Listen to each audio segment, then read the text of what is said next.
Olivier Vincent. I admire him, I adore him. He's from this industry for many, many years. Founder of a very, very successful company called CanPages. You may have used it in the past, you may still use it, you may have heard about it. It's one of the first digital listing company for businesses to be seen online, where the online world just started, probably even before Google existed. I don't want to give you too much details because I think the best person to share those details will be definitely Mr. Olivier. Well, thank you, William. And first of all, thanks a lot for inviting me here. I know it's a pity, it's a secret location, you can't tell the location yet, but I had a quick tour and I'm very impressed. Beautiful offices. And thank you. I like that you found a great location, but also the beautiful, older building look. The bricks, the wooden beams, a mix of modern and classic Vancouver. It's a great location. Well done. Thank you so much. Thank you so much. Yeah, we're kind of happy to have this heritage feeling, guys. So, which you will, I hope, soon study here, visiting us, as I said to a previous video, or just hang out around here because it will be open every day from 8 to 11. So, really excited to start having a real life in here. So, before we move forward, I would like to offer Olivier an opportunity to share a little bit about you. Who is Olivier? So what's your career? How did you start? Yeah, thank you for giving me a chance to talk about it. My career is a little non-typical. I've got a mix of big companies work and a mix of entrepreneurship and smaller companies, and I've spent my life between the two of them. And each of them have plus and minuses, and I know my heart is more as an entrepreneur creating things, or as what sometimes we call an intrapreneur, take existing organizations, but involve some energy to have them grow again, and bring some new startup type ambition to a more stable organization. So I'm doing a bit of both. I'm an engineer by training. It's a few years ago, but I started as a coder. I really always loved the coding world, it's a little secret about me, but I still code. I still like to code. I'm a bad coder. I would have needed to have training from a university like yours to be better, but I really enjoy the coding world. And as I'm in management, it helps me understand better the world of engineers and computer scientists in general. But then I went rapidly into an MBA into business, and in that case more entrepreneurship. So I've got that kind of dual education. But I right away I went into a company creation out of school, so I've created a few companies. I've had a fair amount of failures. Probably the best learning came from them, and some nice successes. But right before I created CanPages here in Vancouver, I had arrived in Vancouver. I ran the big old Yellow Pages here, which was a massive organization, very profitable, but it was fascinating because it was 99, 2000, right? You could see the internet coming up. It's before mobile. The little phones, mobile phones were not quite invented yet. But you could see the internet was going to entirely revolutionize an industry. That this business that was 100 years old was about to die, literally die, implode. And I like these moments, where things change fast. It's very exciting. So anyway, I worked for Verizon, a big company, right, over 200,000 employees. But I wanted to go back as an entrepreneur again, and so I came back from the US to Vancouver to go into the CanPages world, and as I said, a very exciting time where that very old, very respectable business of phone books was finally and thankfully dying and being replaced by digital searches. And so suddenly, instead of turning inside a book, you could search. Instead of a beauty salon, you could search for a beauty salon that would do nail extension and that would be near your office and that would be open on Sundays, and things you couldn't really do with print. So I don't want to be too long on that, but it was an opportunity to reinvent an old industry with a lot of innovation. And the market reacted very well. We went from a couple employees, with me, to over 500 people in a few years. And so the market reacted very well. The market was looking for that. And so we focused on Canada, expanded all over the Canadian markets, and had a nice one. And then we sold the business. Not entirely surprisingly, we sold it to our lead competitor, who was a good old established Yellow Pages, was still trying to find their way into this technology transition. So anyway, it was a very, very exciting experience as an entrepreneur, a lot of technology, a lot of disruption.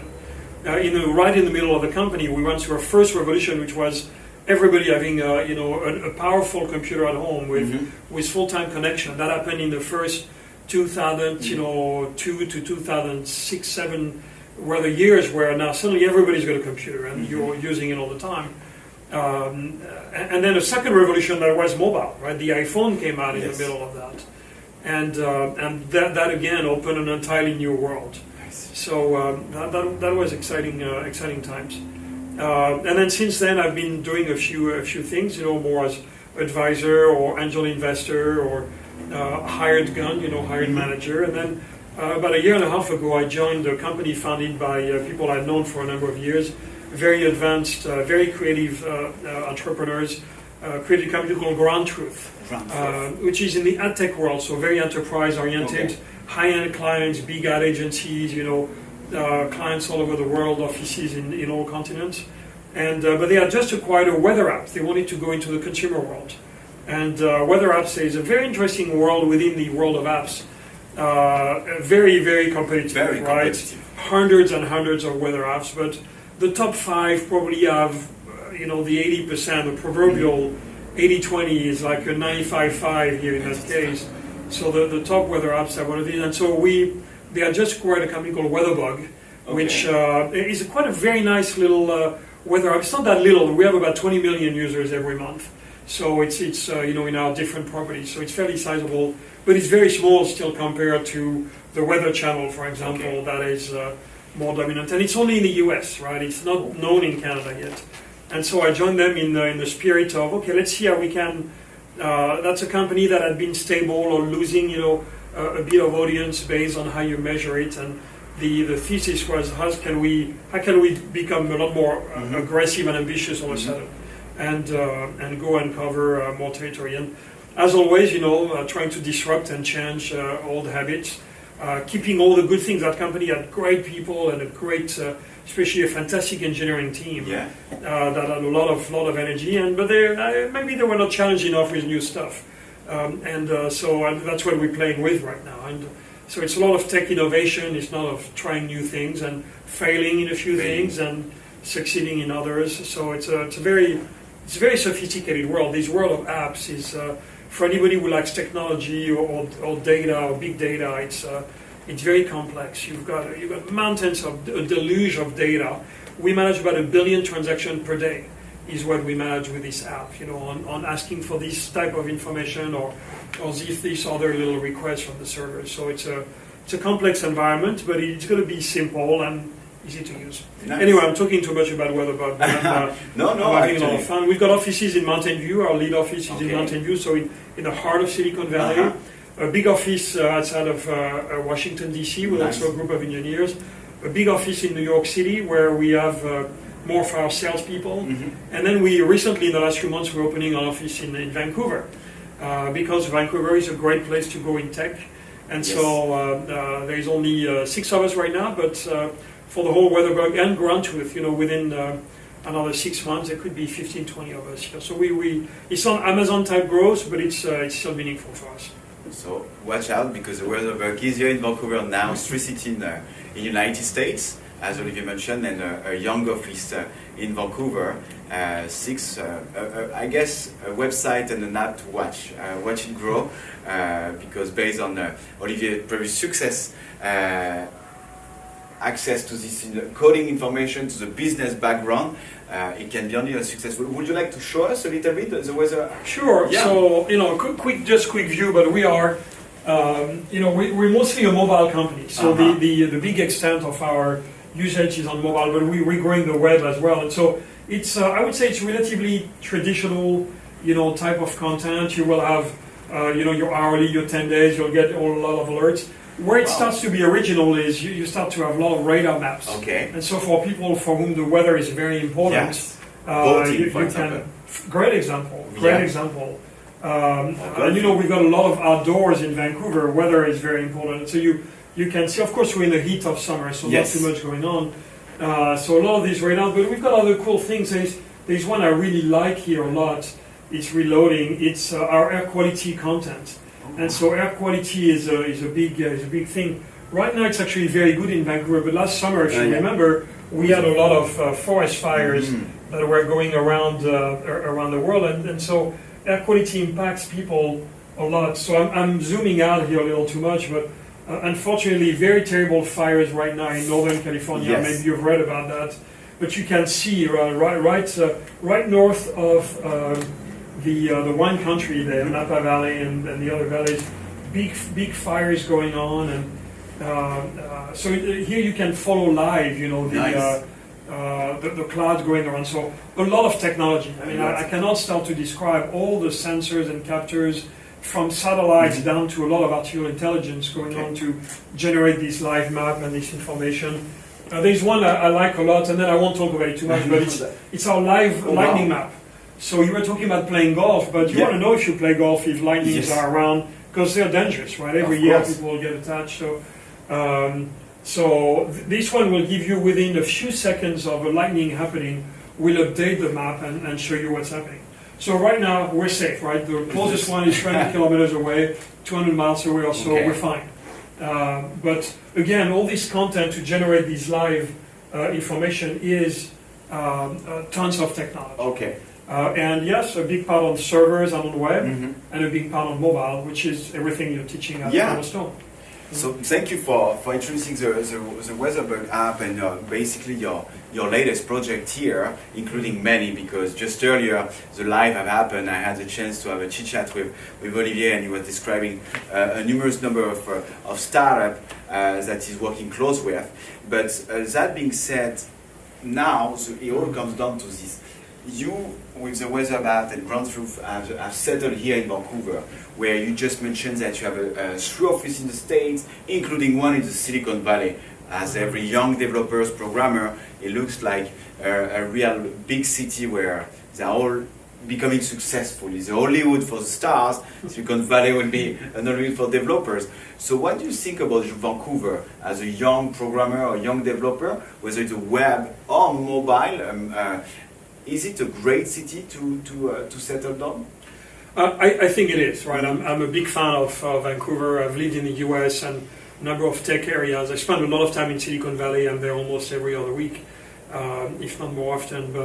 And you're right, Silicon Valley is really, so much is happening, and if you want to go there and find a job over there, you will love it. But Vancouver has been very impressive, especially in its growth in tech in the last few years. Plenty of great things about Vancouver. They are, great education environment, and you're a perfect example of it right here. But there's more and more tech companies that come here, whether it's big tech companies, Amazon, is Google, Microsoft, Sony, pretty much every big name in tech has now an office in Vancouver that is growing, but also a growing startup ecosystem, which is very dynamic. Way over 1,000 startups in a few blocks around this location. Oh, we can't say too much about your location, but way over 1,000 startups in the heart of Vancouver here. And based on what you're looking for, a big stable company or something more adventurous, you will find a solution here. And then, of course, the lifestyle of Vancouver is remarkable. And you know what is important as well is immigration is a lot better than the US. The US have been constraining, I personally believe, hurting themselves a lot by preventing, this wealth of ambitions and intelligence coming from countries all over the world. Canada is the exact opposite. It's like, you're smart, you want to work hard, come over. We want you to come up here. So for all these reasons, I've seen Vancouver tech grow pretty fast. There is a good infrastructure, of support from the government, including subsidies, which we know is an important way to get. I think it's a great way for the government to put our tax money at play, because these people that come here, get good salaries after their education. They will pay taxes. They will spend money in the ecosystem, which is good. But there is a good environment as well in terms of tech associations and different ways to have fun around your work. So it's I'm very bullish about Vancouver for tech. Nice. It's as Olivier mentioned, Vancouver has changed drastically over the past, let's say, 3 years. We're hosting more and more startup and big company. Amazon will have a huge office here with thousands and thousands of employees, already have warehouses all over the city, including a massive one in US. And we all know Amazon. I'm just like me, very fan of them and client of them. That being said, this industry is very fast, as you mentioned many times. So this is why when we design our web and mobile application program, we decided to make it fast as well, because knowledge goes and evaporates so fast. So what you need to do is learn how to learn strong fundamental, apply them during your co-op, as Olivier mentioned, where you can, in fact, find companies that will give you additional knowledge and more component to work with, whether on a weather app, whether it's on a web app, whether it's for a web development company or just any regular company. You need to practice in order to keep growing. And Vancouver can be the right city for it due to the large number of app development companies and digital companies that are finding their new home here, at contrary to the Silicon Valley, where all the challenge from the government, from financial challenge, because it's very expensive down here, can have. Coming back to the web and development, so what type of, we know that there's so many languages, Java, JavaScript, HTML, C++, Python, clean coding, you name it. I mean, I don't know them all, I only know their name, but you know much more about me, but what can we tell to young professionals about to start their career, about to come in Vancouver or currently enrolled in our program? What advice should we give them in order to become successful in such a fast growing industry? Yeah, there's two things you just said that I particularly like. The first one is, get in there, try things. You gotta practice. Mm-hmm. Practice is key. Okay. And whatever the language, whatever the environment is, do stuff. You want to be able to put that on your resume, and that's how you really learn and get the reflex as a programmer. A big part of it is learning the mechanics and the fundamentals, but you won't be a programmer until you really experienced it. The other part of what you touched on, I really agree with, is it's changing extremely fast. Yes. And so it's good to grow some expertise. And I find some awesome iOS developers and some awesome Android developers, and there's still a world, for this native coding, especially for some category of work that really require to be close to the CPU and be very efficient. But don't be overly married to it, because things are going to evolve very fast, right? And if I were to quote our head of engineering, Eddie, he would say, I don't care as much what language you know, I care that you're a good developer. Because a good developer will be able to jump, from one environment to another one.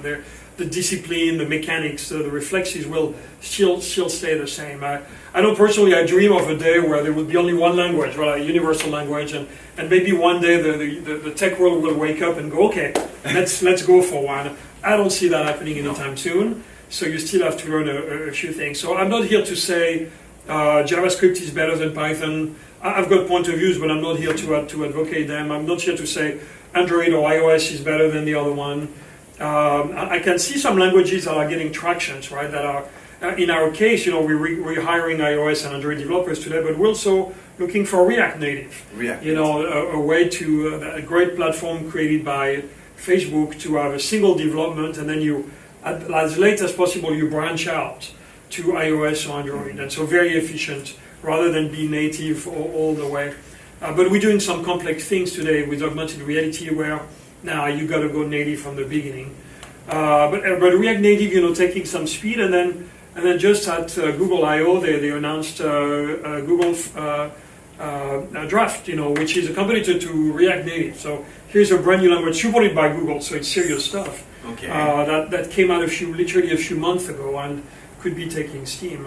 And so it requires indeed to be able to build some expertise, but the expertise doesn't have necessarily to be on a specific language, or at least you've got to keep that agility into your brain to make sure you don't become too much of an expert of anything, because you got to update yourself very fast. So a third thing you said that I like, the pace of education is important, right? If you want to dedicate 3 years or 8 years to do a PhD, this is good. If you really feel like it, I will certainly support. But if you want to get to work pretty fast, don't necessarily spend too many years learning things, because it will be obsolete pretty quick. Thank you so much, Olivier. Really, wow, lots of knowledge in a few minutes here, and lots of new language available, new language that you, future programmer, must pick on very quickly.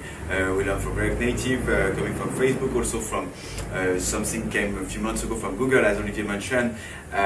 So it goes fast. Having the activity to be the chance and opportunity to have a quick 1-year program and 1-year practice, we might give you the chance to understand what is it to become a developer, whether you're Android one or iOS one. I just want a good developer, calling again Eddie apparently, your CTO. So that being said, if you have any question regarding your future dreams of becoming a programmer or developer, well, Vancouver might be the right city if you are not here yet, because you have the chance to understand what it is about, what challenges you will face, because there are many. There are many, but good ones, such as agility, as Olivier mentioned, practicing, and be ready to keep on learning for a while due to the amount of languages and tools that are becoming available pretty much on a daily basis, because almost on a daily basis there is a great new tool available,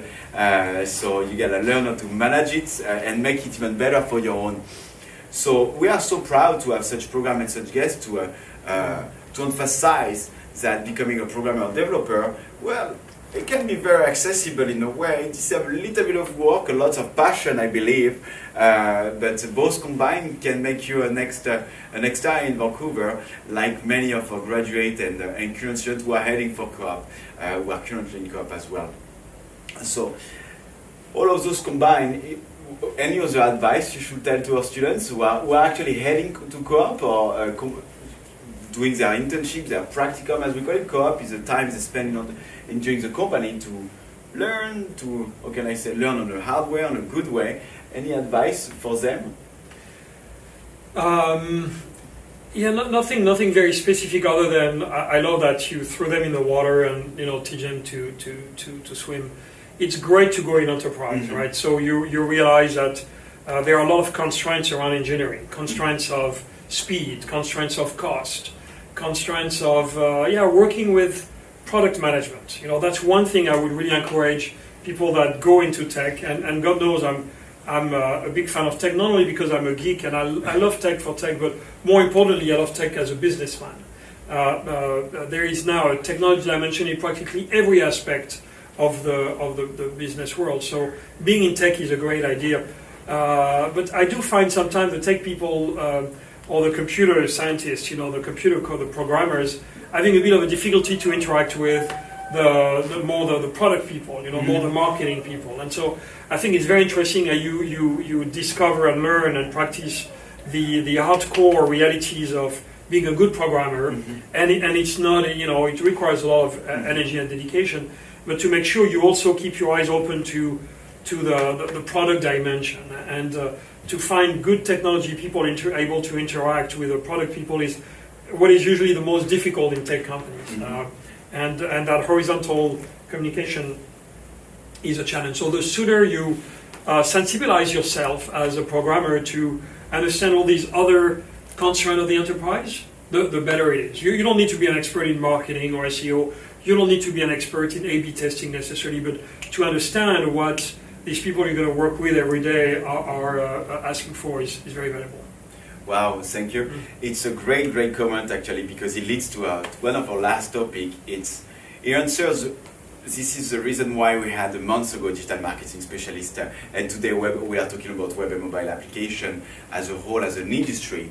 Great industry in the digital marketing space here in Vancouver. Very, very solid and well-established city for developers here. So actually, Olivier picked up our strategy or vision in just a few seconds. This is why at Cornerstone we like to have similar programs. App and development, digital marketing, international business, all together, network space and such. So like that, students will actually hang out, work, potentially network, and build project together. So like that, when you arrive in your company, when you are with a a chief marketing officer, when you are a project manager, whether you are working with the development team, you can deal with them. You know their personality, you know what their expectation is, you know a little bit about their workload as well. So you can talk to them, answer to their needs on a better manner. So not only become a great developer, but also a fantastic team member and co-worker to deal with. So this is why at Cornerstone we decided to draft all our academic and co-op program in a way that students can start working together at the very early stage, which they actually do. This is why we will soon open every Saturdays for students to have their own project coming from outside. So if companies are looking to build a quick app, a loyalty app, a software, a database system, you know, with a very early stage, or even it could be sophisticated, just want to try it out, well, our students will become available for such project and work on their own, or even an SEO strategy to satisfy the industry needs and be more and more connected. So again, we always emphasize on these videos to be watched by partners, future students, current students, but if any companies out there are also looking for some help, well, feel free to reach out to us, because lots of students are available, and I can tell you some of them are really, really, really talented, and some of them are just waiting for a project to show their talent. So thank you for that comment. Actually, it was a great opportunity for us to showcase our students and our program and what's coming for the next few months here at Cornerstone. So we are a little bit running out of time, but Vincent, Olivier, Monsieur Vincent, Olivier, it's such a great pleasure to learn more about the Weatherbug, first of all, learn more about your career. I'm a huge fan, as I said. I'm lucky to learn about the story again, and because it's inspiring, and this fraction of success will be shared with us today. It's just very, very big source of motivation, hard work, and the proof that developer and business people can get along. So that's rare. Anything else you'd like to add before we wrap it up? Oh, that's beautiful. I really like your program. As you know, we're looking at a number of your students now to potentially come work with us, whether in co-op or within after the program, and come in. So I'm looking forward to more interaction with Cornerstone. Thank you so much. Thank you so much. So yeah, because we are so lucky. Some of our students have actually applied for the Weatherbug and for developing a position and other type of roles. So let's see what your resume says. Let's see if you succeed during the interview. For students who are watching us, I know they must be in class right now actually. So if you like live later on, it will be great. You will be able to learn more about the company itself, your future boss, who knows. So be ready to be interviewed within the next weeks. So that being said, guys, we will see you next month, okay, for another topic. We'll talk about business, we'll talk about tech, we'll bring again prestigious guests. I'm not sure to have as successful as Olivier right here, but as interesting, that for sure. So we really hope you enjoy those live, because we do. Next month, I can tell you something, will be a little bit more crowded here. We'll be opening very soon. You will be all invited, and again, we are so excited to receive you Monday to Friday. At any time, we'll have events, we'll have lots of fun, lots of learning, lots of success stories to share. So please, if you have any question, our team are always available to answer any of your needs. If you are in Vancouver, come by. If you are abroad, send us an email, send us a Facebook message. We have so many means of contact. We are here for you. We'll have tons of technology to play with, including those super nice touchscreen TV, some smart board, whiteboard. I can't tell it all, so come over soon whenever will be disclosed, and see you next month for the next topic. Thank you, guys.